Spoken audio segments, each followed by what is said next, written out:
بسم اللہ الرحمن الرحیم۔ السلام علیکم ورحمۃ اللہ وبرکاتہ۔ امید ہے سب خیریت سے ہوں گے۔ اللہ تعالیٰ ہم سب کو اپنی حفظ و امان میں رکھے۔ اللہ تعالیٰ ہم سب کو عافیت میں رکھے۔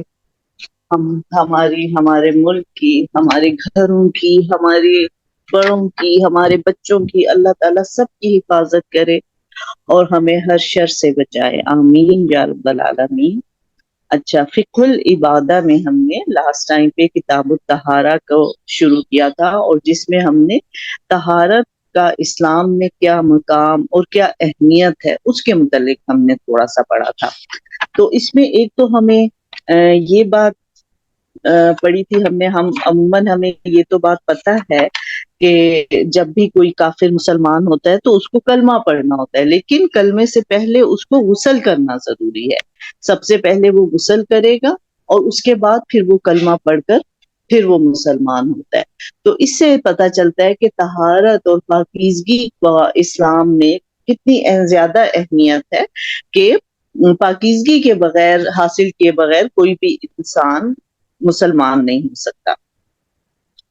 اس کے بعد ہم نے کیا دیکھا کہ جو حضرت محمد صلی اللہ علیہ وآلہ وسلم کو اللہ تعالیٰ نے وحی بھیجی اور وحی کی ذمہ داری ڈالی، تو دوسری وحی پہ اللہ تعالیٰ نے نبی صلی اللہ علیہ وآلہ وسلم کو بھی کیا کہا، وَثِيَابَكَ فَطَهِّرْ وَالرُّجْزَ فَاهْجُرْ، اے نبی صلی اللہ علیہ وآلہ وسلم اپنے کپڑے صاف رکھیے اور گندگی تو چھوڑ ہی دیجیے۔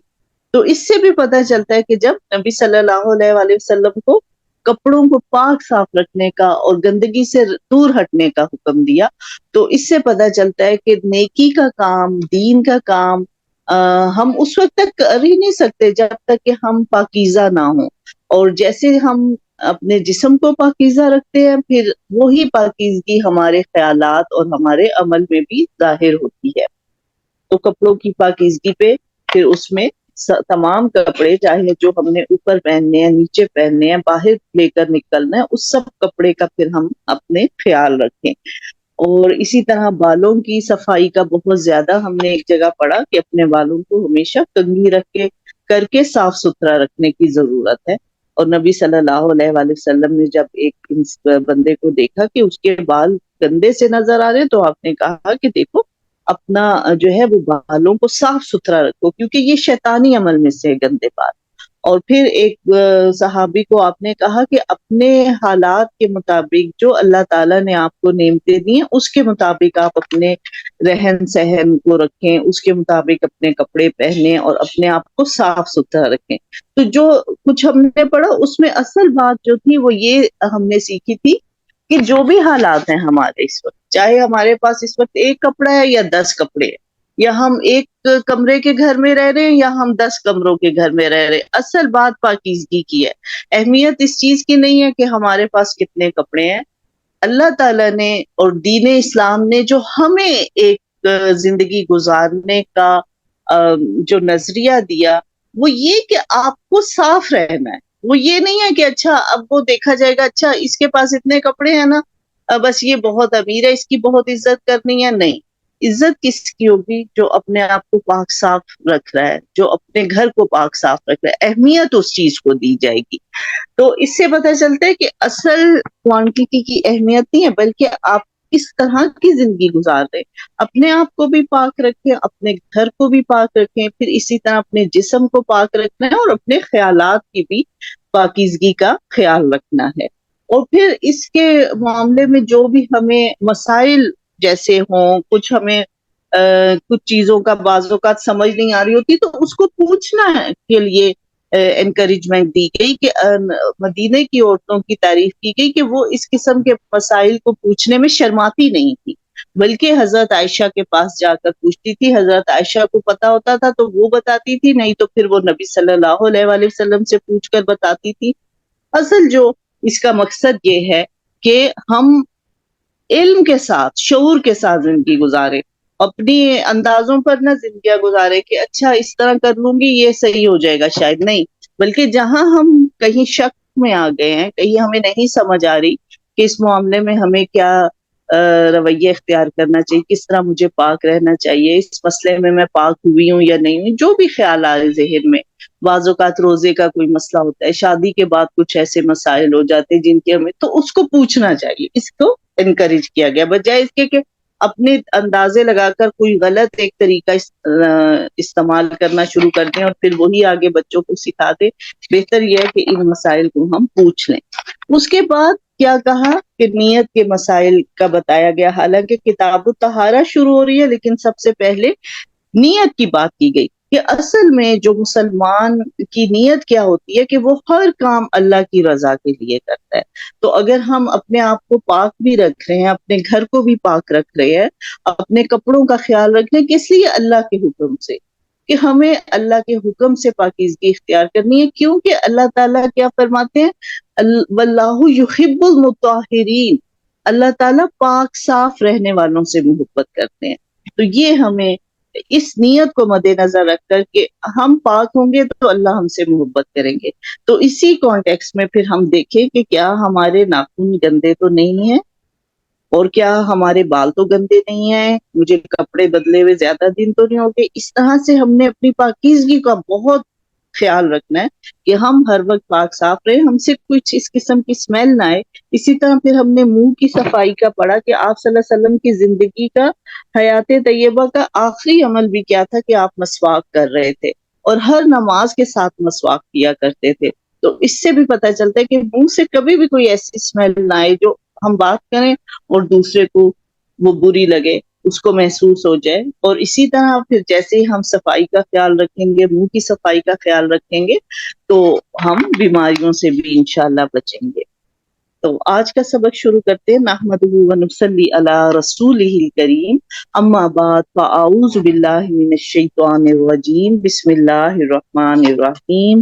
رب اشرح لی صدری ویسر لی امری واحلل عقدۃ من لسانی یفقہوا قولی. طہارت کی فضیلت. ٹھیک ہے، پہلے ہم نے پڑھا کہ طہارت کی، نیٹنس کی، کلینلینس کی اہمیت کیا ہے. اب اس کی فضیلت پہ بات ہو رہی ہے. طہارت نصف ایمان ہے. حضرت مالک اشری رضی اللہ عنہ کہتے کہ رسول اللہ صلی اللہ علیہ وآلہ وسلم نے فرمایا طہارت آدھا ایمان ہے. ایک مرتبہ الحمدللہ کہنا ترازو کو نیکیوں سے بھر دیتا ہے. سبحان اللہ اور الحمدللہ کہنا زمین اور آسمان کے درمیان ساری جگہ کو نیکیوں سے بھر دیتا ہے. نماز چہرے کا نور ہے. صدقہ روزہ قیامت نجات کا ذریعہ ہے. صبر روشنی ہے، اور قرآن مجید تیرے حق میں یا تیرے خلاف گواہی دے گا. ہر آدمی صبح اٹھتا ہے تو اس کی جان گروی ہوتی ہے، جسے یا تو وہ نیکی کر کے آزاد کرا لیتا ہے یا گناہ کر کے ہلاک کرتا ہے. تو یہاں پر کتنی باتوں کا ہمیں دیکھیں علم آ گیا. ایک چیز کو ہم نے پڑھنا تھا، طہارت کی فضیلت کا، اور اس کے ساتھ ہی الحمدللہ ہمیں کتنی اچھی باتوں کا پتہ چلا. اس میں یہ کہ طہارت آدھا ایمان ہے. یعنی اگر ہم پاکیزہ نہیں ہیں، ہم پاک نہیں ہیں، ہم صاف نہیں رہ رہے، تو آدھا ایمان تو ہمارا ویسے ہی ختم ہو جاتا ہے. تو یہ بہت زیادہ اس پر سوچنے کی ضرورت ہے کہ ہمیں اپنے آپ کو کس طرح سے پاک رکھنا ہے. نہ صرف پھر اپنے آپ کو بلکہ اپنے گھر کو بھی، اور پھر گھر سے باہر نکلے تو جس رستے پر چل رہے ہیں پھر اس کی بھی صفائی کا خیال رکھنا. یہ نہ ہو کہ اچھا اب ہم نے گھر اپنے صاف کر لیا، اپنا آپ صاف کر لیا، کوڑا اٹھا کے باہر گلی میں ڈال دیا. نہیں، پھر جہاں گلی میں رہ رہے ہیں، جس راستے سے گزریں گے، کہیں سیر کرنے جا رہے ہیں، پھر اس کی بھی وہاں بھی پارک کو یا ریسٹورینٹ میں جہاں بھی جا رہے ہیں ادھر بھی پاکیزگی کا خیال رکھنا. تو مسلمان کی تو پہچان ہی ایک نفاست اور پاکیزگی ہونی چاہیے. اور نبی صلی اللہ علیہ وسلم نے طہارت کو آدھا ایمان کہا. تو یہ اس سے پتہ چلتا ہے کہ اگر ہم صاف نہیں ہوتے، یا وہ جگہ جہاں ہم بیٹھے ہوئے ہیں، جہاں ہم کھانا کھا رہے ہیں، اس کو ہم نے گندا کر دیا، تو آدھا ایمان تو ہمارا ویسے ہی ختم ہو جاتا ہے. اس سے فضیلت کا پتہ چلتا ہے، اس کی اہمیت کا پتہ چلتا ہے کہ صفائی کو کتنی اہمیت دی گئی، کہ کہا کہ آدھا ایمان ہے طہارت، اور باقی آدھا ایمان پھر باقی ساری چیزیں ہیں. اچھا، اس کے بعد کیا؟ الحمدللہ کو اگر ہم ایک دفعہ بھی کہتے ہیں الحمدللہ، تو وہ ترازوؤں کو نیکیوں سے بھر دیتا ہے. اور سبحان اللہ والحمدللہ کہے گا اگر جو انسان، تو زمین اور آسمان کے درمیان جتنا بھی فاصلہ ہے، کتنا زیادہ فاصلہ ہے، کوئی اس کو کاؤنٹ نہیں کر سکتا انسان، وہ سارے کا سارا فاصلہ نیکیوں سے بھر جاتا ہے۔ تو اس سے پتہ چلتا ہے کہ یہ آسان آسان ذکر ہے، لیکن ہم خاموش ہو کے بیٹھے رہتے ہیں، یا تو فضول بولتے رہیں گے یا خاموش ہو جائیں گے، اور کوئی چیز فائدہ نہیں دے رہی، نہ فضول بات فائدہ دے گی، نہ خاموش ہونا فائدہ دے گا، فائدہ تو اللہ کا ذکر دے گا۔ تو اتنا آسان ذکر نہیں کر رہے ہوتے، سبحان اللہ والحمد للہ۔ نماز دنیا اور آخرت میں چہرے کا نور ہے، یعنی کہ نماز جو انسان پڑھے گا اللہ تعالیٰ اس کے چہرے پہ ایک نور دے دے گا، اور اس نور سے وہ پہچانا جائے گا۔ پھر صدقہ، اللہ کی راہ میں خرچ کرنا روزے قیامت نجات کا ذریعہ بن جائے گا۔ صبر روشنی ہے، اور قرآن مجید روزے قیامت تیرے حق میں یا تیرے خلاف گواہی دے گا۔ یعنی کہ قرآن پاک ہمارے حق میں کیسے گواہی دے گا؟ کہ اگر ہم قرآن پاک کو پڑھیں، سمجھیں، اس پر عمل کی کوشش کریں، تو اللہ قیامت کے دن قرآن پاک ہمارے حق میں گواہی دے گا کہ اللہ تعالیٰ اس بندے نے تیری کتاب کو پڑھا، سمجھنے کی کوشش میں لگا رہا، تیری کتاب کا اس نے حق ادا کیا، اللہ تعالیٰ آپ اس کو معاف فرما دیں۔ کیونکہ کہیں سفارش ہوگی نا کچھ لوگوں کی، جیسے نبی صلی اللہ علیہ وسلم کی کچھ سفارش قبول کی جائے گی، اسی طرح قرآن پاک کی سفارش قبول کی جائے گی ان لوگوں کے لیے جو سچے دل سے قرآن کو دنیا میں پڑھتے رہیں گے اور اس کو سمجھنے کی کوشش میں لگے رہیں گے، اس پر عمل کی یہ کوشش ہی ہے۔ یہ ایسی چیز نہیں کہ ہم کہیں ہاں آج تو ہم پرفیکٹ ہو گئے، بس آج ہم نے سارا سمجھ لیا، سارا پڑھ لیا اور سارا عمل بھی ہمارا صحیح ہو گیا۔ ایسا تو انسان، کوئی بھی انسان یہ دعویٰ نہیں کر سکتا۔ یہ کوشش ہے سچے نیت سے، سچے دل سے اس کی کوشش میں لگے رہنا، اور اس کو پھر اللہ انشاءاللہ قبول فرمائیں گے، اور قیامت کے دن پھر قرآن پاک ہمارے حق میں گواہی دے گا۔ اور اگر ہم نے اس کو ایسے لائٹ لیا اور بس ہاں اچھا چلو سن لیتے ہیں، سن لیا تو بس پھر اس کے احکام پر بحث کرنے لگ گئے، پھر اس پر عمل کی کوشش ہی نہیں کی، چلو ابھی تو یہ وقت ایسے گزار لیتے ہیں، یہ وقت گزر جائے گا پھر بعد میں دیکھیں گے، اس طرح سے اگر ہمارا رویہ رہا تو پھر وہ ہمارے خلاف گواہی دے گا کہ اللہ تعالیٰ یہ تو انسان ایسا تھا کہ اس کے پاس تیری آیتیں گئیں اور وہ سنانے والا بھی موجود تھا، لیکن اس کو اس نے سیریسلی سنا نہیں، پڑھا نہیں، نہ اس کو سمجھنے کی کوشش کی، تو بس اس کے خلاف وہ گواہی دے گا کہ آپ اس کا انجام اچھا نہ کریں۔ تو اللہ ہمیں معاف فرمائے، اور اللہ کرے کہ قرآن پاک کل کو ہمارے حق میں گواہی دینے والوں میں ہو۔ ہر آدمی صبح اٹھتا ہے تو اس کی جان گروی ہوتی ہے، جسے یا تو وہ نیکی کر کے آزاد کر لیتا ہے یا گناہ کر کے ہلاک کرتا ہے۔ یعنی جب بھی ہم صبح اٹھتے ہیں، اب ہماری جان ایسے سمجھو جیسے گروی میں رکھی ہوئی ہے، اگر تو ہم وہ دن نیکیوں میں لگا دیں گے، اپنی نمازوں کے خیال میں، اپنے قرآن کو اچھے طریقے سے پڑھنے میں لگائیں گے، تو بس سمجھے کہ ہم نے اپنی جان کو گناہ سے اور ایک عذاب سے نجات دلا دی۔ اور اگر ہم نہیں کریں گے تو پھر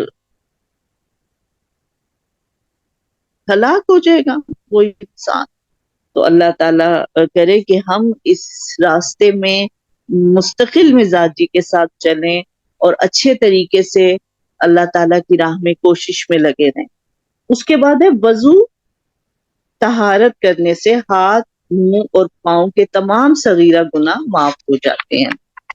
حضرت عبداللہ رضی اللہ عنہ کہتے ہیں کہ رسول اللہ صلی اللہ علیہ وآلہ وسلم نے فرمایا، جب مومن آدمی وضو کرنے کے لیے کلی کرتا ہے تو اس کے منہ کے صغیرہ گناہ ختم ہو جاتے ہیں، جب ناک صاف کرتا ہے تو ناک کے گناہ معاف ہو جاتے ہیں، جب چہرہ دھوتا ہے تو چہرے کے صغیرہ گناہ ختم ہو جاتے ہیں، حتیٰ کہ آنکھوں کی پلکوں کے گناہ بھی ختم ہو جاتے ہیں، پھر جب ہاتھ دھوتا ہے تو ہاتھ کے صغیرہ گناہ ختم ہو جاتے ہیں، حتیٰ کہ ناخنوں کے نیچے سے بھی گناہ مٹ جاتے ہیں، پھر جب آدمی سر کا مسح کرتا ہے تو سر کے صغیرہ گناہ معاف ہو جاتے ہیں، حتیٰ کہ کانوں کے گناہ بھی مٹ جاتے ہیں، جب پاؤں دھوتا ہے تو پاؤں کے گناہ معاف ہو جاتے ہیں، حتیٰ کہ پاؤں کے ناخنوں سے بھی گناہ نکل جاتے ہیں۔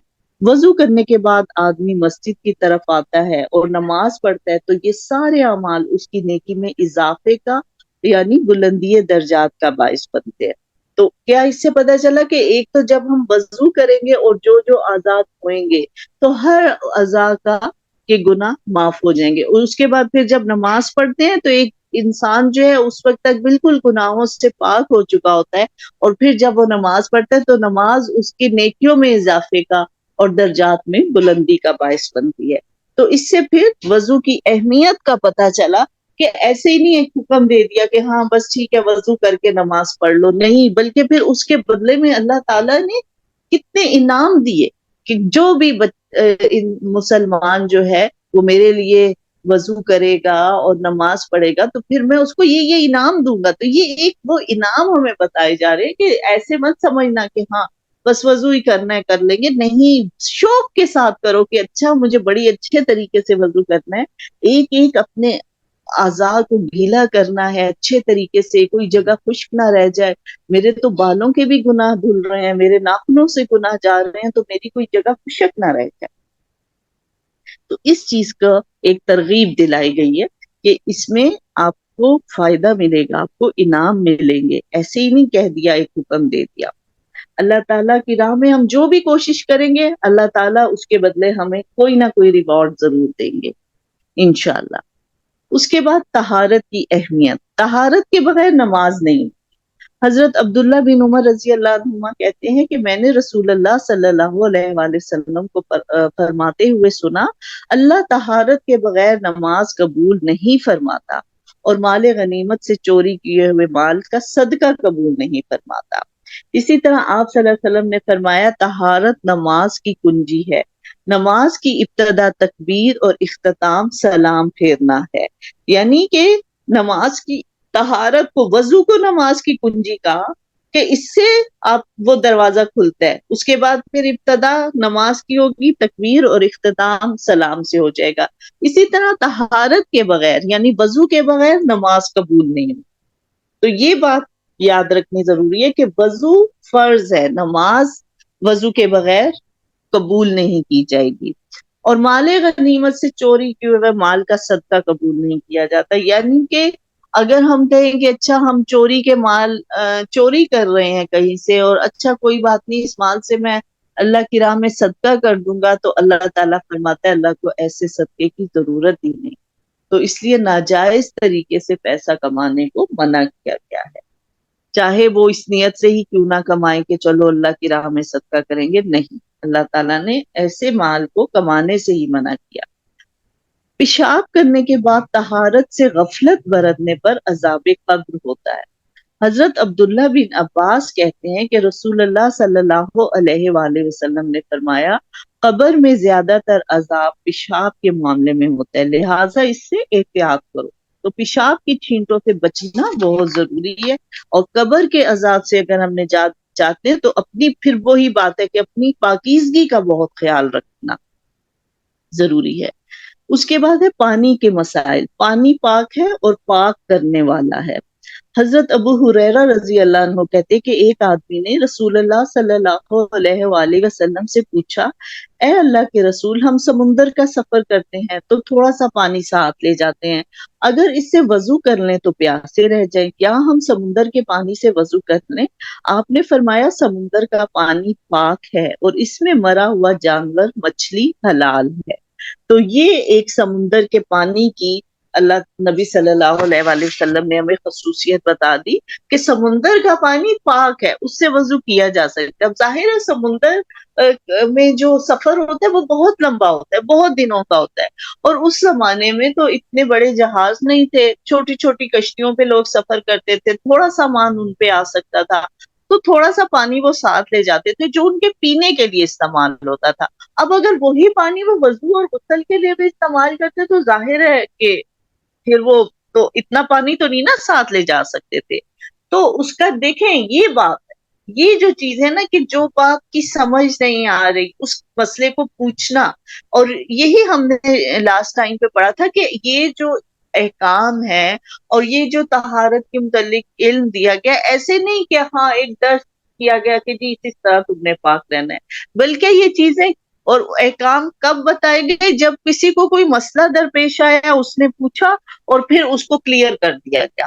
تو یہاں پر جیسے ایک صحابیہ، اور انہوں نے کہا کہ ہم سمندر کا سفر کرتے ہیں، ہمارے پاس اس وقت پانی بہت تھوڑا ہوتا ہے جو ہم پینے کے لیے استعمال کرتے ہیں، اگر ہم وہ وضو کے لیے استعمال کر لیں تو ہم تو پیاسے رہ جائیں۔ تو آپ صلی اللہ علیہ وسلم نے فرمایا کہ سمندر کا پانی پاک ہے، یعنی کہ تم اس سے وضو کر سکتے ہو، اور اس میں مرا ہوا جانور مچھلی حلال ہے۔ اسی طرح جب کوئی انسان سفر کے دوران فوت ہو جاتا ہے اس کو سمندر میں ہی ڈال دیا جاتا ہے، اب دیکھیں وہاں پر ایک مردہ انسان کو بھی ڈال دیا گیا، مردار مچھلی بھی ادھر ہی، لیکن اللہ تعالیٰ کی حکمت اور اللہ تعالیٰ کی قدرت ہے نا کہ وہی پانی جب ایک خشکی میں ایک جگہ اس پانی کو ہم اکٹھا رکھیں گے اور اس میں کوئی مری ہوئی چیز چلی جائے گی یا کوئی گندی چیز چلی جائے گی وہ پاک نہیں ہوگا، لیکن سمندر میں ہر قسم کے جانور بھی ہیں، اور اس طرح سے اگر سفر کے دوران کوئی فوت ہو جاتا ہے اس کو بھی ادھر ہی ڈال دیا، لیکن پانی پاک ہی رہتا ہے۔ تو یہ ایک اللہ کی قدرت ہے جس کا نبی صلی اللہ علیہ وآلہ وسلم نے ہمیں بتایا کہ سمندر کا پانی پاک ہے، تم اس سے وضو کر سکتے ہو۔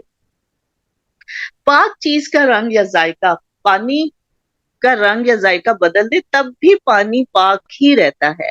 حضرت ام ہانی رضی اللہ عنہ فرماتی کہ رسول اللہ صلی اللہ علیہ وسلم اور حضرت میمونہ جو ان کی زوجہ تھیں ایک ٹب کے پانی سے غسل فرمایا، پانی میں گندھے ہوئے آٹے کا اثر تھا، یعنی کہ پانی دیکھنے میں ایسا صاف نہیں تھا، اس میں تھوڑا سا لگا کہ جیسے گندھے ہوئے آٹے کا اثر ہے، یا تو برتن میں آٹا گوندا تھا یا کوئی ہاتھ چلا گیا، لیکن پانی تھا۔ اب اسی سے انہوں نے غسل کر لیا، اور یہ اس سے بتایا، مسئلے کا حل بتایا کہ پاک چیز، یہ آٹا پاک ہے نا، تو اس کا ہاتھ چلا گیا ہے یا تھوڑا سا آٹا پانی میں گر گیا ہے تو اب اس کا رنگ یا ذائقہ بدلا ہوا ہے، دیکھنے میں وہ پانی اتنا سا، لیکن پاک چیز ہے تو پانی پاک ہی رہتا ہے، اسے ہم غسل یا وضو کر سکتے ہیں۔ تو اب الحمدللہ اللہ کا جتنا بھی شکر ہم ادا کریں اس بات کا اتنا ہی کم ہے کہ اللہ نے ہمیں ایسے علاقے میں الحمدللہ رکھا ہے جہاں پانی کا ہم بہترین استعمال کر سکتے ہیں، زیادہ استعمال کر سکتے ہیں۔ اس قسم کی مسائل ان کے لیے اصل میں بتا دیے گئے کہ جہاں وہ لوگ رہتے تھے وہ تو ایک صحرا کا علاقہ تھا، پانی بہت تھوڑا ہوتا تھا، تو اس لیے اگر وہ پانی تھا جس میں آٹے کا اثر چلا گیا، بجائے اس کے کہ اس کو پھینک دیتے، اس کو ضائع نہیں کیا بلکہ اسی سے غسل کر دیا، کہ ظاہر ہے جب وہ اور پانی غسل کے لیے کہیں باہر جا کر بھر کر لاتے تو اس کے آسانی عطا اپنے لیے اور مسلمانوں کے لیے اسلام، دین اسلام نے یہ رکھی کہ اتنی مشکلوں میں نہیں ڈالا، بلکہ اسی پانی کو، کیونکہ پاک چیز تھی، پانی پاک ہی ہے، اسی سے تم غسل اور وضو کر سکتے ہو۔ تو کیونکہ وہاں پر پانی کا مسئلہ بہت زیادہ تھا، اب ہم جس علاقے میں رہ رہے ہیں ہمیں اس قسم کی، ظاہر ہے اتنی زیادہ ان چیزوں کی ضرورت نہیں ہے کہ اچھا ایک اگر پانی میں آٹے کا اثر ہے اچھا ہم اسی سے غسل یا وضو کر لیں، نہیں، اس کو ہم استعمال ضرور کر لیں، کہیں پھینکنے سے بچائیں، اور اگر ہمارا دل مانتا ہے تو ہم اسی سے وضو کر لیں یا غسل والی بالٹی میں بھی ڈال دیں کہ چلو ضائع نہ کریں، کیونکہ پانی کو تو بہرحال ضائع ہونے سے تو بچانا ہی ہے۔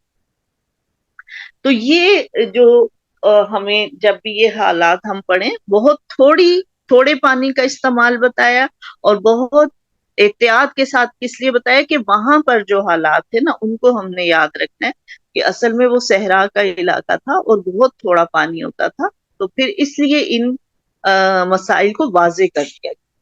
اسی طرح آگے کہا کہ بلی کا جھوٹا پانی ناپاک نہیں ہوتا، میاں بیوی دونوں بیک وقت ایک ہی برتن کے پانی سے وضو کر سکتے ہیں۔ حضرت عائشہ رضی اللہ عنہما فرماتی ہیں کہ میں اور رسول اللہ صلی اللہ علیہ وآلہ وسلم ایک ہی برتن سے وضو کرتے، حالانکہ اس پانی سے بلی پانی پی چکی ہو۔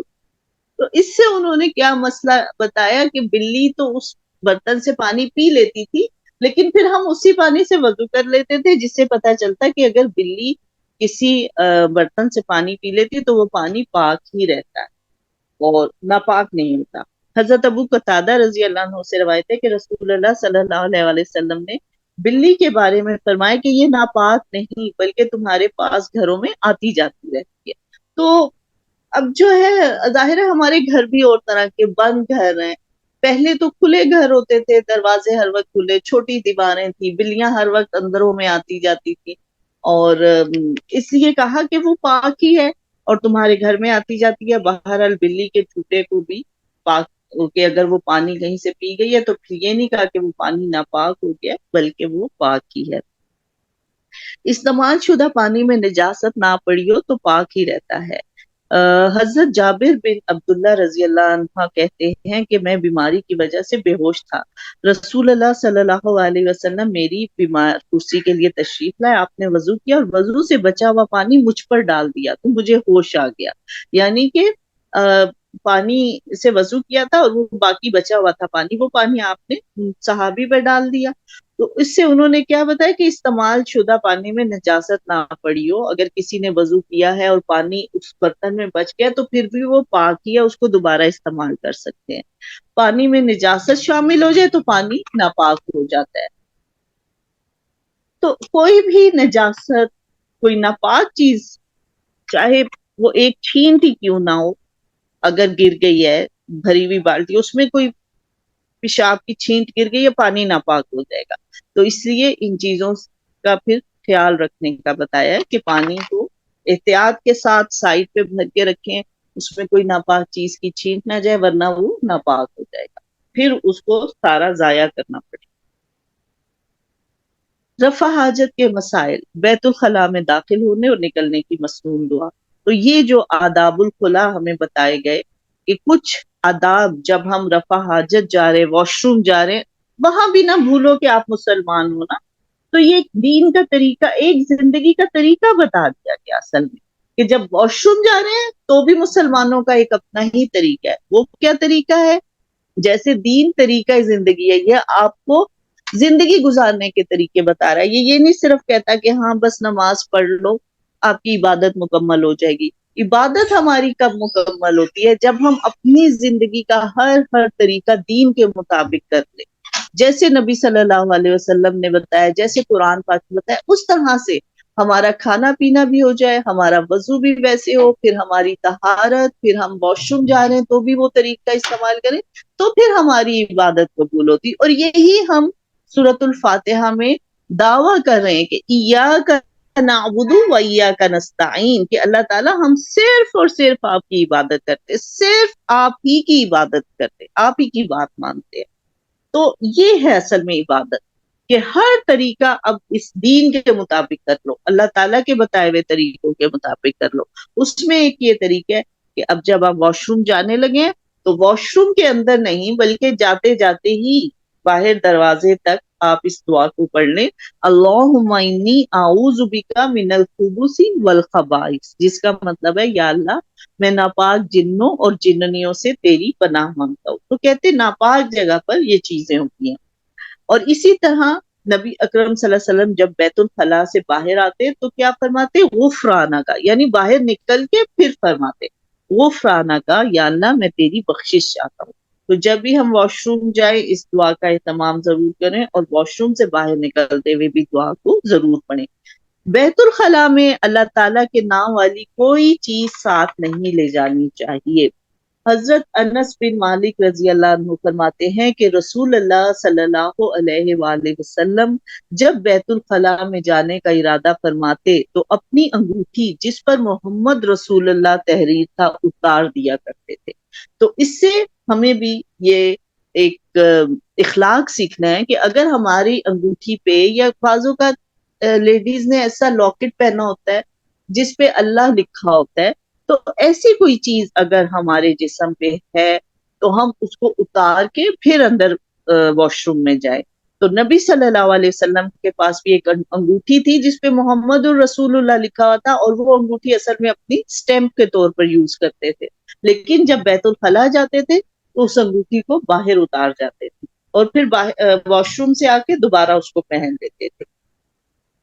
اچھا، کھلے میدان میں رفع حاجت کے وقت منہ یا پیٹھ قبلہ کی طرف نہیں ہونی چاہیے، البتہ طہارت خانے کے اندر یا دیوار کی اوٹ میں ایسا کیا جا سکتا ہے۔ حضرت ابو ہریرہ رضی اللہ عنہ فرماتے کہ رسول اللہ صلی اللہ علیہ وآلہ وسلم نے فرمایا جب کوئی آدمی رفع حاجت کے لیے بیٹھے تو یا منہ یا پیٹھ قبلے کی طرف نہ کرے۔ تو اچھا، یہاں پر یہ اب بہت سی باتوں کا ہمیں پتہ نہیں ہوتا، ہم لوگ بہت مشکل میں اپنی زندگی کو ڈالتے ہیں۔ انہوں نے کہا جب کھلے میدان میں، اس میدان میں کہاں واش روم الگ ہوتے تھے، کھلے میدان میں کہیں جا کر آبادی سے دور لوگ واش روم کے لیے جایا کرتے تھے۔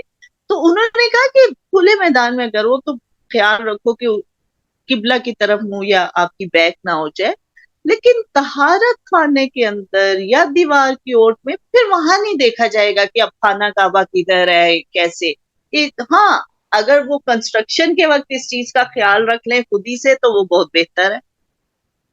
لیکن ہر بندہ اب کنسٹرکشن کے وقت خیال نہیں کیا اور بعد میں پھر اب ہم سوچ میں پڑ گئے کہ اچھا یہ اس طرف میری پیٹ تو نہیں اس طرف, تو وہ کوئی مسئلہ نہیں ہے, پھر وہ ہو جائے تو خیر ہے اس میں کوئی. ہاں کنسٹرکشن کے وقت اس بات کا خیال ہونا چاہیے ایک مسلمان کو, کیونکہ ہم تو الحمدللہ مسلمان ہیں اور مسلمان ملک میں رہتے ہیں, اس قسم کے احکام ماننے میں ہمیں کوئی مسئلہ نہیں ہے. لیکن جب لوگ باہر جاتے ہیں نان مسلم کنٹریز میں رہتے ہیں تو ظاہر ہے اب انہوں نے اپنی مرضی سے وہاں واش روم بنائے ہوئے ہیں, اب وہاں پتہ نہیں کس طرف قبلہ کیا ہے, تو وہ پھر جیسا بھی آپ یوز کریں ریلیکس ہو کر دل کو مطمئن رکھے کہ یہاں کوئی گناہ نہیں ہے, جس طرح بنا ہے مجھے ویسا ہی یوز کرنا ہے.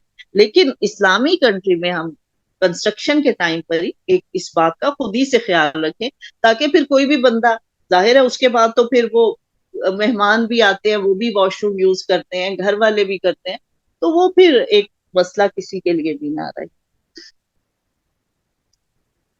اسی طرح جو ہے واش روم کرتے وقت دائیں ہاتھ کو منع کیا گیا استعمال کرنے سے, دائیں ہاتھ سے استنجا کرنے سے منع فرمایا ہے. اور نبی صلی اللہ علیہ وسلم نے فرمایا کوئی بھی آدمی جو ہے دائیں ہاتھ سے استنجا نہ کرے اور نہ ہی برتن میں پھونک مارے. تو یہ بھی ایک دیکھیں کہاں کہاں ہمیں علم دیا گیا, کیسے کیسے بات کہ کہاں واش روم اور طہارت کی بات ہو رہی ہے لیکن ساتھ ہی ایک اور بات بتا دی کہ دیکھو برتن میں پھونک نہ مارو. تو واقعی کبھی ہم چائے بہت گرم ہوتی ہے تو بس پھونک سے جلدی جلدی اس کو ٹھنڈا کرنے کی کوشش کر رہے ہوتے, وہ نہیں ہمیں کرنا چاہیے.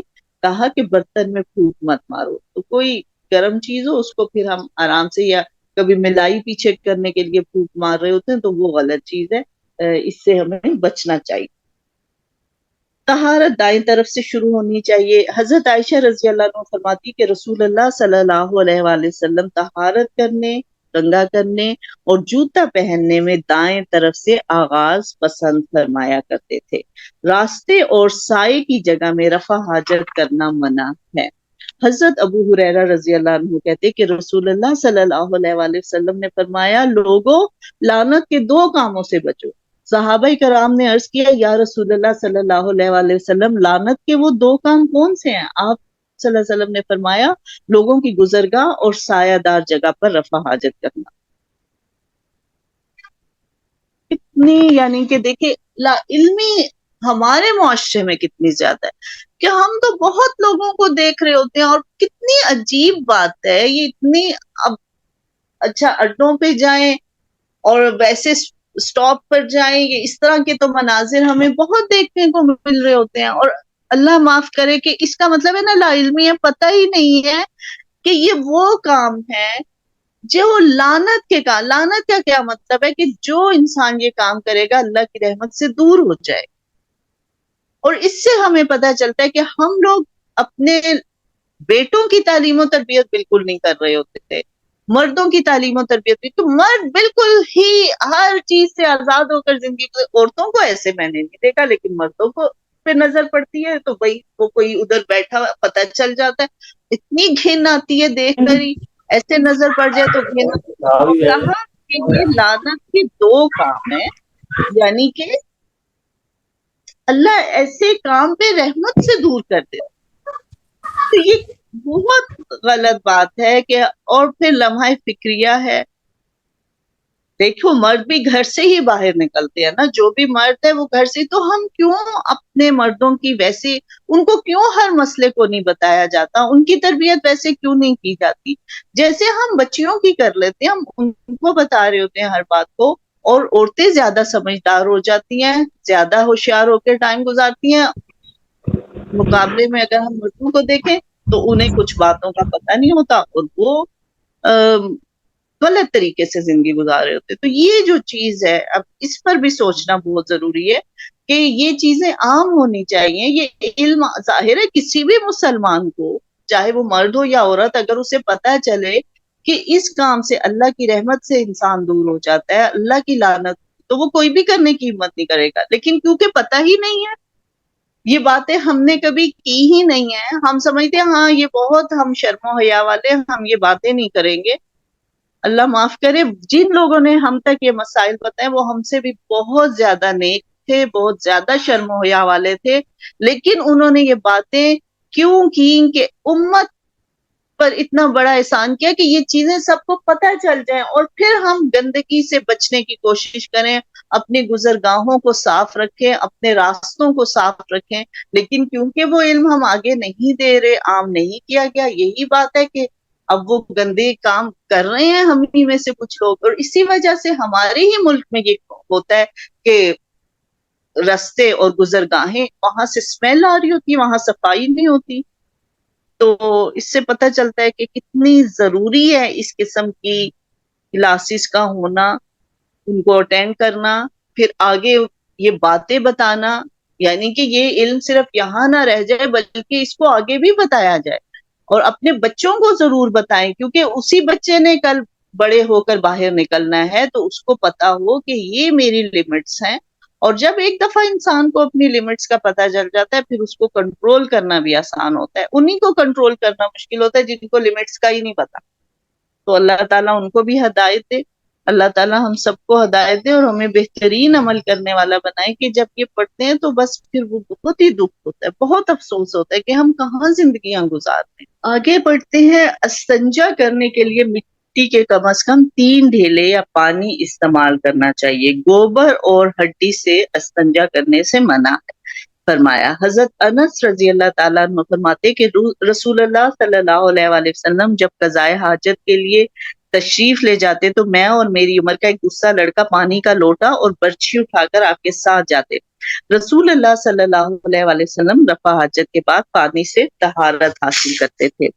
حضرت سلیمان رضی اللہ عنہ سے ازراہ تمسخر کہا گیا کہ تمہارے نبی تو تمہیں ہر چیز کی تعلیم دیتے ہیں، حتیٰ کہ واش روم جانے کی بھی. حضرت سلیمان نے فرمایا ہاں، رسول اللہ صلی اللہ علیہ وآلہ وسلم نے ہمیں رفع حاجت کرتے وقت قبلہ کی طرف منہ کرنے سے منع فرمایا. یعنی اس میں انہوں نے شرم محسوس نہیں کی بلکہ ان مسائل کو واضح کیا کہ ہاں ہمارے نبی نے تو ہمیں یہ بھی تعلیم دی ہے.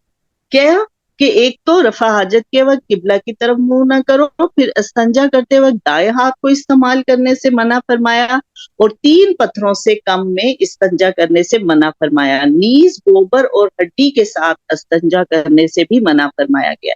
یعنی کہ اصل میں جو پانی کا قائم مقام ہے وہ مٹی ہے.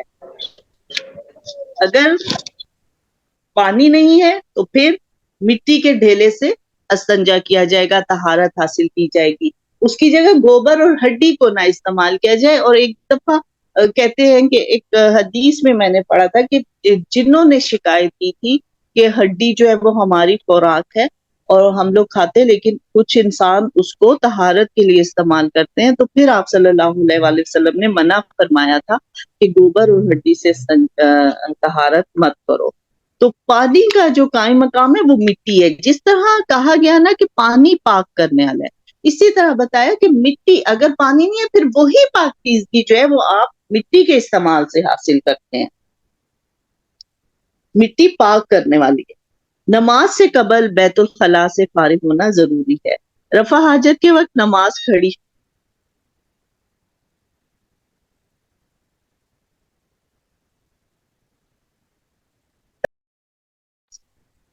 اب آ رہی ہے آواز سب کو؟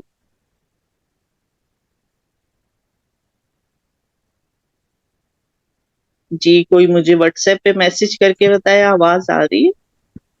آواز آ رہی ہے. ٹھیک ہے، تھینک. اچھا اچھا، یہاں پر یہ ہے کہ اچھا کچھ لوگ کہہ رہے ہیں آواز نہیں آ رہی. ایک دفعہ اس کو پہلے ہم کلیئر کر لیتے ہیں مسئلے کو. جی اب یمنا آواز آ رہی ہے؟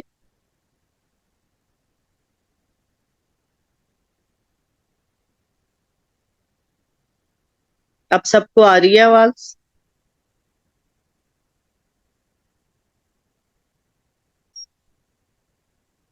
ہاں کچھ لوگوں کو تو آ رہی ہے. یمنا کی طرف سے میسج آیا ہوا ہے کہ آواز نہیں آ رہی.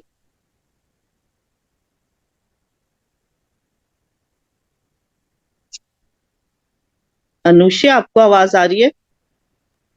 جی جی مجھے آ رہی ہے، اور اب انہوں نے بھی میسج کیا کہ ان کو بھی آ رہی ہے.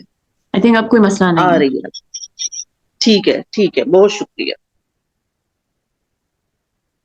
اچھا یہاں پر کیا بتایا، حضرت عبداللہ بن ارقم رضی اللہ عنہ کہتے ہیں کہ رسول اللہ صلی اللہ علیہ وآلہ وسلم نے فرمایا جب کوئی شخص بیت الخلاء میں آنے کا ارادہ کرے اور ادھر نماز کھڑی ہو جائے تو اسے پہلے بیت الخلاء سے فارغ ہونا چاہیے. یعنی کہ یہ حکم کس لیے دیا گیا کہ اطمینان سے ہم نماز پڑھیں، کہ ٹھیک ہے وہ تو اب اصل میں پہلے سے ہمیں خود سے ٹائم کا پہلے تو خیال رکھو کہ یہ جماعت کا ٹائم ہے، اس سے میں اپنے واش روم سے فارغ ہو جاؤں اور وضو کر لوں تاکہ میں وقت پہ نماز اٹینڈ کر سکوں با جماعت.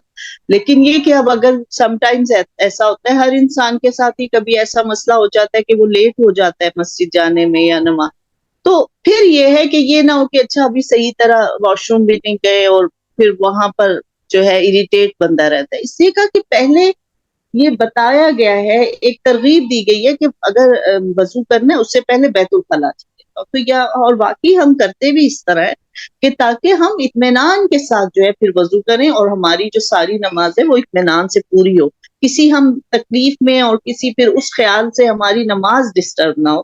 تو اس لیے یہ ایک اچھی بات ہے جس کو عادت کو ہمیں اپنانا چاہیے. اچھا رفع حاجت کے لیے پردے کا اہتمام ضروری ہے. حضرت انس رضی اللہ عنہ فرماتے کہ نبی صلی اللہ علیہ وآلہ وسلم رفع حاجت کے لیے بیٹھنے لگتے تو زمین کے قریب پہنچ کر کپڑا اٹھاتے، یعنی کہ پردے میں رہ کر یہ کام کیے جائیں، اس کی ترغیب دی گئی ہے. اور پھر اس کے بعد مٹی کے 3 ڈھیلوں سے استنجا کرنے کے بعد پانی کا استعمال کرنا ضروری نہیں ہے. یعنی کہ جب رفع حاجت کے لیے جاؤ تو مٹی کے 3 ڈھیلے ساتھ لے جاؤ، پانی کے بجائے یہی کافی. تو یہ اس وقت کے لحاظ سے یہ پھر مسائل واضح کیے گئے تھے. اس کے بعد بھی بہت سے گاؤں وغیرہ ہیں جہاں پر ابھی بھی یہ پانی کے مسائل ہیں، تو یہ چیزیں تو ہر دور میں ہی پڑی جائیں گی نا، کیونکہ ہمارے ہاں تو یہ چیز ہے نا کہ اب تک بھی کچھ پاکستان کے ایسے علاقے ہیں کہ جہاں پر پانی اس طرح سے نہیں ہے اور لوگ ابھی بھی اسی طرح سے جاتے ہیں. ہم نے اپنے بچپن کا بھی ایک وقت مجھے یاد ہے کہ ایک دفعہ گاؤں میں گئے تو اس طرح سے کچھ دیکھا تھا، ایسے ہلکا ہلکا سا یاد نہ مجھے یاد نہیں ہے، لیکن یہ کہ یہ ہوا ہے ابھی بھی میرا خیال ہے کچھ علاقے ایسے ہیں. تو اس لیے ان مسائل کو تو ہر وقت پڑھنے کی ضرورت ہے کہ اگر ہم پڑھیں گے تو ہمارے سے پھر کسی اور کو پتہ چل جائے گا، شاید ہمیں اس کی ضرورت نہ ہو لیکن کسی اور کو پتہ چل جائے. اور پھر ہے کہ استنجا اور وضو کے لیے الگ الگ برتن استعمال کیے جائیں، یعنی کہ وہ لوٹا جس سے ہم واش روم میں یوز کرتے وہ الگ ہو، اور پھر وضو کے لیے اگر ہم جو برتن استعمال کریں وہ الگ ہو. اس کو بھی بتا دیا اس لیے ضروری تھا کہ الحمدللہ ابھی ہم ان حالات میں ہیں کہ ہمارے پاس تو خیر شکر ہے اللہ کا بہت برتن ہے، ہر چیز کے لیے ہم نے الگ برتن رکھا ہوا ہے، اور پھر نلکے بھی ہیں، ہم ادھر سے بھی وضو کر سکتے ہیں. لیکن یہ کہ اس وقت اس چیز کو کیوں واضح کیا کہ برتن بہت کم تھے، لیکن کیونکہ اہمیت تھی نا اس کی کہ ایک برتن سے آپ واش روم سے پاک ہو رہے ہو، ایک سے آپ وضو کر رہے ہو، تو الگ الگ اس کو رکھو، اس لیے اس کو واضح کیا گیا کہ اس کو الگ رکھنا چاہیے. اسی طرح استنجا کرنے کے بعد ہاتھ پاک کرنے کے لیے کلمہ شہادت پڑھنا سنت سے ثابت نہیں. یعنی اگر ہم ناپاک ہیں یا ہماری کوئی چیز ناپاک ہوگی، بس اس کو ہم دھوئیں گے وہ پاک ہو جائے گی، اس کے لیے پھر لا الہ الا اللہ پڑھنا یا کلمہ شہادت پڑھنا وہ بالکل ضروری نہیں ہے، نہ کسی سنت میں موجود ہے. اسی طرح رفع حاجت کے دوران بات کرنے سے منع فرمایا ہے، تو یہ بھی ایک اچھا اخلاق ہے جس کو سکھایا گیا. رفع حاجت کے بعد استنجا کر لینے سے طہارت حاصل ہو جاتی ہے، وضو کرنا ضروری نہیں ہے. حضرت عبداللہ بن عباس رضی اللہ عنہ کہتے ہیں کہ ہم نبی صلی اللہ علیہ وسلم کے پاس تھے، آپ رفع حاجت کے بعد تشریف لائے تو کھانا لایا گیا. عرض کیا گیا کہ آپ وضو نہیں فرمائیں گے؟ آپ نے ارشاد فرمایا کیا نماز پڑھنی ہے کہ میں وضو کروں؟ یعنی کہ وضو اصل میں نماز کے لیے ہی ضروری اور فرض ہے. یہ نہیں کہ ہم کہیں کہ اچھا اب ہم واش روم سے ہو کے اب ہم جب تک وضو نہیں کریں گے طہارت نہیں ہوگی. نہیں، ہاتھ دھو لیے بس اور کھانا کھا لیا، انف ہے، ہم کھا سکتے ہیں ہاتھ دھو کے کھانا، ضروری نہیں کہ اب ہم پورا وضو کریں گے. تو اس لیے ہر چیز میں آسانی کو لینا چاہیے. یہ اور بات ہے کہ باوضو رہنے کو بہت پسند کیا گیا، اس کی نیکی بہت زیادہ ہے، اس میں ثواب دیا گیا ہے. لیکن یہ کہ اگر ہم سم ٹائمز اتنا ٹائم نہیں ہوتا کہ ہمیشہ ہم وضو کریں تو واش روم کیا، ہاتھ دھوئے، کھانا کھا لیا، بس ہم پاک ہے، اس میں کوئی مسئلہ نہیں ہے. اس کے بعد پھر آپ ہاتھ دھونے لگے ہیں کھانا کھانے کے بعد، کلی کرنی ہے تو ساتھ وضو کرنے، بہت اچھا ہے. حالانکہ وہ ضروری نہیں ہے لیکن اس میں ثواب ہے، باوضو رہنے کو پسند کیا گیا ہے. رفع حاجت سے طہارت حاصل کرنے کے بعد ہاتھوں کو مٹی یا صابن وغیرہ سے اچھی طرح دھونا چاہیے. تو جب بھی ہم واش روم جائیں اپنا استنجا کرے صاف ستھرے ہوں، اس کے بعد ہاتھوں کو ضرور صابن سے دھو لینا چاہیے. کھڑے ہو کر اسی طرح حضرت عائشہ رضی اللہ عنہ فرماتی ہیں کہ کھڑے ہو کر نبی صلی اللہ علیہ وسلم نے پیشاب کرنے سے منع فرمایا، اس کی تصدیق مت کرو، کیونکہ آپ صلی اللہ علیہ وسلم ہمیشہ بیٹھ کر ہی رفع حاجت کیا کرتے تھے. ہاں اگر کوئی بیماری ہے، بڑھاپا ہے، سردی ہے، ایک بندہ بار بار اٹھنے اور کھڑے ہونے سے اس کو تنگی ہو رہی ہے، اب تو ویسے الحمدللہ وہ بھی دیکھے مسائل حل ہو گئے ہیں. پہلے جیسے ایک WC ہوتا تھا ہمیشہ ہی بیٹھنا ہے، اب اس میں پھر یہ ہوتا تھا کہ آگے عمر میں جا کے اٹھنا بیٹھنا مشکل ہو جاتا ہے. اب کموڈ یوز ہوتے ہیں، آرام سے انسان بیٹھ کے اس میں رفع حاجت کر سکتا ہے. لیکن جب وہ مسئلہ نہ ہو، اس طرح سے چیز نہ ہو، تو اس کے متعلق یہ مسئلہ بتا دیا گیا ہے کہ بغیر وجہ کسی وجہ کے کھڑے ہو کر مت کرو، اور اگر بیماری ہے، سردی ہے، پھر بیٹھ کے کر لو تو کوئی مسئلہ نہیں ہے. کوئی عذر ہے تو پھر آپ کھڑے ہو کر سکتے ہیں، لیکن اس کو اپنی عادت نہ بنائی جائے. اسی طرح غلاظت اور نجاست دور کرنے کے لیے بایاں ہاتھ استعمال کرنا چاہیے. حضرت عائشہ رضی اللہ عنہما فرماتی کہ رسول اللہ صلی اللہ علیہ وسلم وضو اور کھانے کے لیے دایاں ہاتھ استعمال فرماتے تھے، اور استنجا اور دوسری نجاست کو دور کرنے کے لیے بایاں ہاتھ استعمال کرتے تھے. تو یہ بھی چیز ہمیں اپنے بچوں کو شروع سے ہی کلیئر کرنی چاہیے کہ ہمیشہ کھانا اور پانی جو پینا ہے وہ دائیں ہاتھ سے، اور اگر جو اپنا صاف کرنے کے لیے، استنجا کرنے کے لیے، نجاست دور کرنے کے لیے بائیں ہاتھ کو، لیفٹ ہینڈ کو یوز کرنا ہے.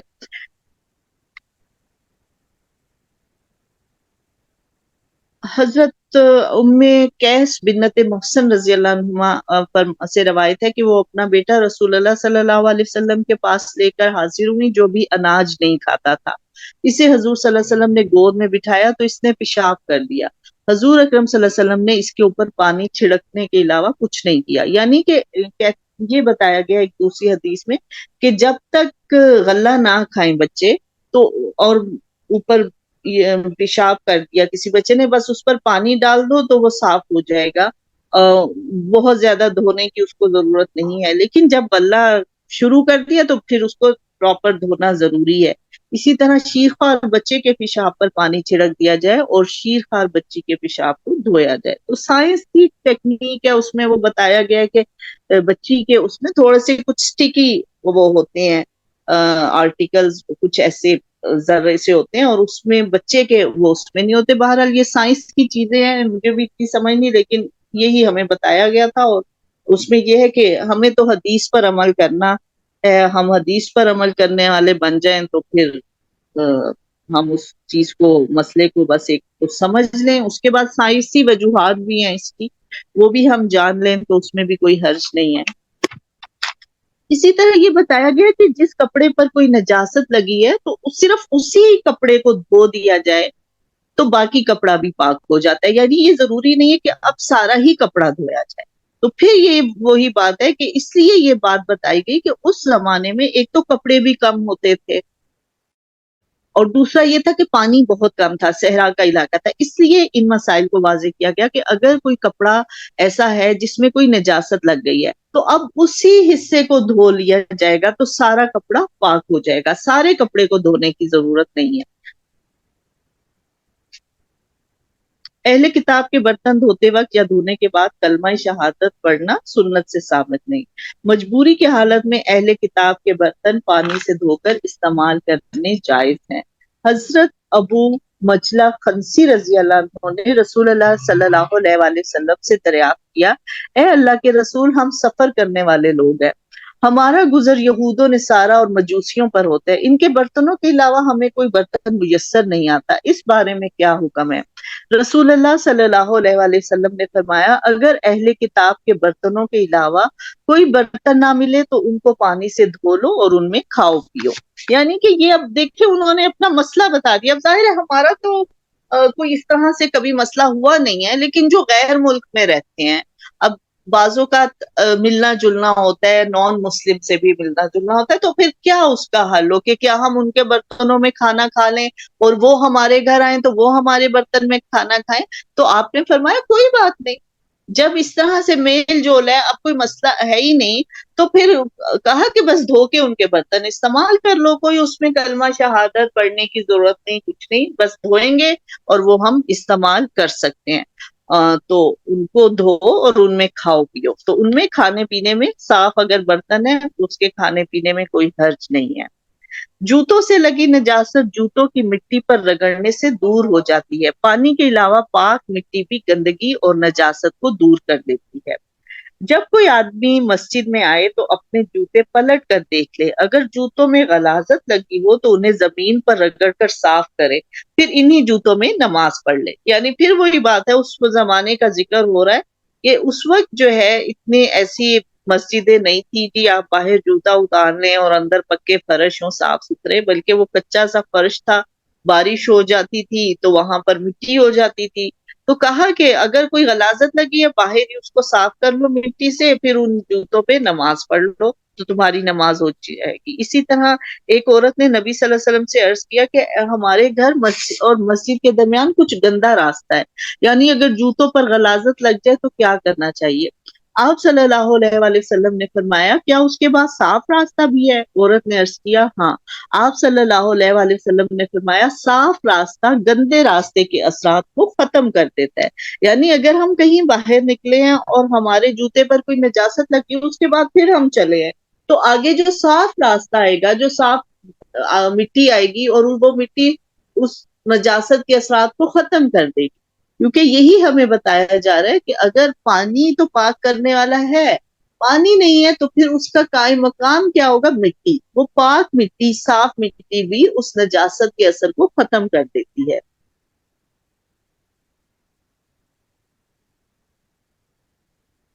حضرت ابو ہریرہ رضی اللہ عنہ کہتے ہیں کہ رسول اللہ صلی اللہ علیہ وآلہ وسلم نے فرمایا جب کتا برتن میں منہ ڈال دے تو اس کو پاک کرنے کا طریقہ یہ ہے کہ برتن 7 مرتبہ دھویا جائے، پہلی مرتبہ مٹی سے دھونا چاہیے۔ تو عام طور پہ ہمارے گھروں میں کتے اب نہیں آتے، پہلے کھلے گھر ہوتے تھے، دروازے کھلے ہوتے تھے، کوئی کتا بلی آ جاتے تھے اس طرح سے اندر، لیکن جن لوگوں نے گھر میں کتا رکھا ہوا ہے تو ان کو یہ جاننا بہت ضروری ہے کہ اگر کتے نے کسی برتن میں منہ ڈال دیا تو اب وہ برتن کیسے صاف کیا جائے گا؟ اس کو یہ کہ 7 دفعہ ہم پانی سے دھوئیں گے، 7 مرتبہ دھویا جائے گا، مگر پہلی دفعہ مٹی سے دھو، پہلی دفعہ مٹی سے دھوئیں اور اس کے بعد پھر اس کو پانی سے 6 دفعہ دھویا جائے، اس طرح پورا 7 دفعہ اس کو دھونا چاہیے، تب وہ برتن پاک ہوگا۔ جنبی کو طہارت حاصل کرنے کے لیے پانی سے غسل کرنا چاہیے، پانی میسر نہ ہونے کی صورت میں مٹی سے تیمم کر کے طہارت حاصل کی جا سکتی ہے۔ یہ ہم پڑھ چکے ہیں کہ اگر غسل کی ضرورت ہے تو پھر پانی نہیں ہے تو بھی ہم مٹی کے ساتھ تیمم ہی کریں گے۔ اسی طرح کپڑے پر اگر پیریڈز کا خون لگ جاتا ہے تو اسے پانی سے دھو کر پاک کرنا چاہیے، اور اتنا ہی حصہ اگر پاک کر لیں تو بھی سارا کپڑا پاک ہو جاتا ہے۔ مردہ حلال جانور کی کھال دباغت سے پاک ہو جاتی ہے۔ حضرت میمونہ رضی اللہ تعالیٰ عنہ سے روایت ہے کہ نبی صلی اللہ علیہ وسلم نے دیکھا قریش کے لوگ مری ہوئی بکری کو مرے ہوئے گدھے کی طرح کھینچ کرتے جا رہے ہیں۔ رسول اللہ صلی اللہ علیہ وآلہ وسلم نے فرمایا اگر تم اس مری ہوئی بکری کا چمڑا اتار لیتے تو اچھا ہوتا۔ لوگوں نے عرض کیا یہ تو مردار ہے، رسول اللہ صلی اللہ علیہ وآلہ وسلم نے فرمایا چمڑے کو پانی اور کیکر کی چھال پاک کر دیتے ہیں، یعنی پانی اور کیکر کے درخت کی چھال سے کھال کے رنگنے کے عمل کو ہی دباغت کہتے ہیں۔ کہ اگر ایک جانور مر گیا ہے تو ہمیں ظاہر مردار ہمارے لیے حرام کہا گیا، ہم اس کا گوشت نہیں کھائیں گے، وہ ہمارے لیے حرام ہو جائے گا، لیکن اس کا چمڑا اور کھال استعمال کی جا سکتی ہے، لیکن پھر اس کو پہلے پاک کیا جائے گا، کس سے؟ پانی سے اور کیکر کی چھال سے، تو اس سے پاک کر کے اس کو استعمال کیا جا سکتا ہے۔ تو یہ بتایا گیا کہ اس کے جو چمڑا ہے اور اس کی جو کھال ہے اس کو کیوں ضائع کرتے ہو، اس کو استعمال کر لو، بس کھانے سے مردار کا گوشت کھانا وہ حرام ہے، باقی اس کی چیز کو پاک کر کے استعمال کر لو۔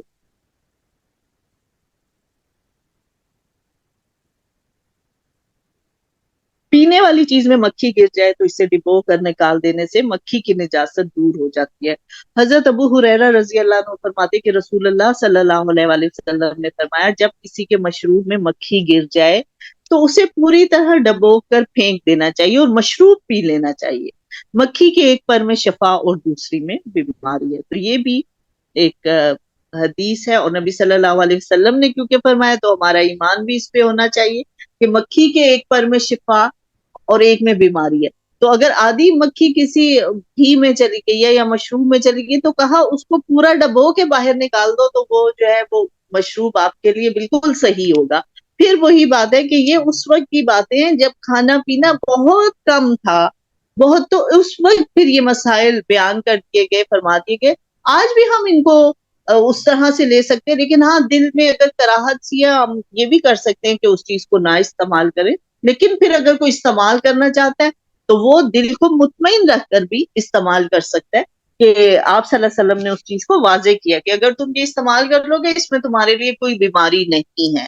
تو اس لیے دل کو، اصل بات یہ ہے کہ ہمیں دل کو پرسکون رکھنا ہے کہ ہم جو کام کر رہے ہیں نا یہ نبی صلی اللہ علیہ وسلم کی سنت کے مطابق ہے، یہ اسلام کے مطابق ہے، ہم کوئی غلط کام نہیں کر رہے۔ تو بعض اوقات چیزوں کی ایسی تنگی ہو جائے، غربت ایسی ہو جائے، اس چیز میں پھر یہ چیزیں بہت اہم ہوتی ہیں۔ ہمیں تو لگتا ہے ہاں یہ کیسے، ایسا کیسے ہو سکتا ہے، لیکن جہاں تنگی ہے، غربت ہے، تو یہ چیزیں بہت اہم ہو جاتی ہے۔ ہر چیز کی بہت اہمیت ہو جاتی ہے کہ یہ چیز کہیں ضائع تو نہیں ہو جائے گی۔ دیکھو اتنی زیادہ چیز ہوتا ہے نا، خیال آ جاتا ہے۔ تو پھر اس لیے ان مسائل کو واضح کر دیا گیا کہ تاکہ اب تم بے فکر ہو کر اپنی زندگی گزارو کہ یہ مسائل ہم نے واضح کر دیے، بس اس طریقے سے ہی ان چیزوں کو لو اور بے فکر ہو کے کہ ہاں ہم اللہ کے حکم کے مطابق یہ زندگی گزار رہے ہیں اور اس میں کوئی اللہ کی ناراضگی نہیں ہے۔ تو آج کے لیے اتنا کافی ہے۔ وآخر دعوانا ان الحمد للہ رب العالمین۔ سبحان اللہ وبحمدہ سبحان اللہ العظیم۔ اللہم صلی علی محمد وعلی آل محمد کما صلیت علی ابراہیم وعلی آل ابراہیم انک حمید مجید۔ اللہم بارک علی محمد وعلی آل محمد کما بارکت علی ابراہیم وعلی آل ابراہیم انک حمید مجید۔ اللہم اجعلنی من التوابین واجعلنی من المتطہرین۔ یا اللہ ہم سب کو پاک صاف رہنے والا بنا دے، ہم سب کو بہت توبہ کرنے والا بنا دے۔ یا اللہ ہمیں اسلام کے ہر حکم کی صحیح سمجھ دے دے، ہمیں اس پر عمل کرنے والا بنا دے، ہمیں، ہماری اولاد کو، ہمارے ازواج کو، ہمارے ہمسایوں کو، ہمارے پورے معاشرے کو پاک کر دے۔ یا اللہ ہمیں پاک رہنے والا بنا دے۔ یا اللہ ہمیں پاکیزگی عطا فرما۔ یا اللہ ہمیں نیک رستے پر چلا، ہمیں غفلت سے نکال دے۔ یا اللہ ہر غفلت سے ہمیں نجات دلا دے۔ یا اللہ ہر سستی سے ہمیں نجات دلا دے۔ یا اللہ ہمیں ہماری مشکلات کو آسان کر دے۔ یا اللہ ہمیں معاف فرما دے۔ یا اللہ ہمیں معاف فرما دے۔ اللہم احسن عاقبتنا فی الامور کلہا واجرنا من خزی الدنیا وعذاب الآخرہ۔ یا حی یا قیوم برحمتک نستغیث برحمتک یا ارحم الراحمین۔ ربنا تقبل منا انک انت السمیع العلیم وتب علینا انک انت التواب الرحیم۔